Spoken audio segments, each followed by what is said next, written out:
Hi hello విరాధిక కిచెన్కి స్వాగతం సుస్వాగతం. నేను మీ విజయాన్ని మాట్లాడుతున్నాను. కర్డ్ రైస్ తినేసి బోర్ కొడుతుందా? అలాగే తెల్లగా ఉండే పెరుగన్నం తిని బోర్ కొడుతుందా? లేగే వెరైటీగా తినాలనిపిస్తే ఇలా ట్రై చేద్దాం. చాలా రుచిగా ఉంటుంది, హెల్దీగా ఉంటుంది, కలర్ఫుల్గా ఉంటుంది. ఇది లంచ్కి కూడా చాలా బాగుంటుంది, డిన్నర్కి కూడా బాగుంటుంది.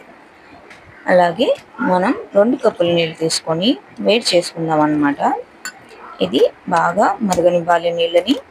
ఒక పొయ్యి మీద, రెండో పొయ్యి మీద వచ్చేసి కళాయి పెట్టుకొని బాగా వేడైన తర్వాత 1 కప్పు సేమియా వేసుకొని ఇలాగా వేయించుకోవాలి. దోరగా వేయించుకుంటూ మరీ నల్లగా అవ్వకూడదు, చూసుకుంటూ వేయించుకొని ఈ టైంలో వచ్చేసి మనం 1 చుక్క నూనె వేసుకుందాం. ఎంత సేమియా వేయించినా ఒకదానికొకటి అతుక్కుపోతుంది నీళ్లు వేయంగానే, అందుకని 1 చుక్క నూనె వేసుకొని వేయించుకుందాం. మరకపెట్టిన నీళ్లు వేసి ఉడకనిద్దాం అన్నమాట. బాగా ఉడకనివ్వాలి. తర్వాత 1/2 టీ స్పూన్ ఉప్పు పడుతుంది.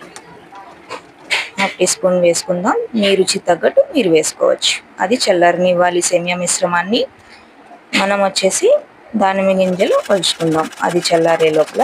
అలాగే క్యారెట్ తురుము కూడా తురిమి పెట్టుకుందాం. ఇలా తురిమి పెట్టుకున్నాం. చిన్న అల్లం ముక్క తురిమి పెట్టుకుందాం అన్నమాట. అలాగే ఇంత కొద్దిగా సరిపోతుంది. ఈ టైంలో మనం 1 కప్పు పెరుగు తీసుకున్నాం. దాంట్లో ఉప్పు తగినంత ఉప్పు వేసుకుందాం. మీకు తగినంత మీరు వేసుకోవచ్చు, మీరు టేస్ట్ తగ్గట్టు. అలాగే ఇలాగ చిలికి పెట్టుకుందాం అన్నమాట. ఇలా చిలికి పెట్టుకుంటే బాగుంటుంది పెరుగు. అలాగే చల్లారిన సేమియా మిశ్రమాన్ని పెరుగు మిశ్రమంలో కలపాలి. కలిపేసి నెక్స్ట్ తాలింపుకి వెళ్దాం. ఇలాగ కలిపేసుకుందామండి, బాగా కలిపేసుకుందాం. పెరుగు కూడా ఎక్కువ పట్టదు. 1 స్పూను నూనె పడుతుంది. ఎక్కువ నూనె వేయకూడదు, బాగోదు, వెగట వచ్చేస్తుంది. అలాగే 1/2 టీ స్పూన్ ఆవాలు, 1/2 టీ స్పూన్ జీలకర్ర, 2 స్పూన్ల పచ్చిశనగపప్పు, అలాగే అల్లం తురుము, 2 నుంచి 3 ఎండుమిర్చి, కరివేపాకు వేసి వేయించుకుందాం అన్నమాట.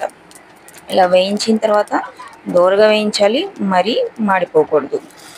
ఇలాగా పెరుగు మిశ్రమంలో వేసి బాగా కలిపేసుకుందాం. తాలింపంతా పెరుగు మిశ్రమంలో కలవాలి.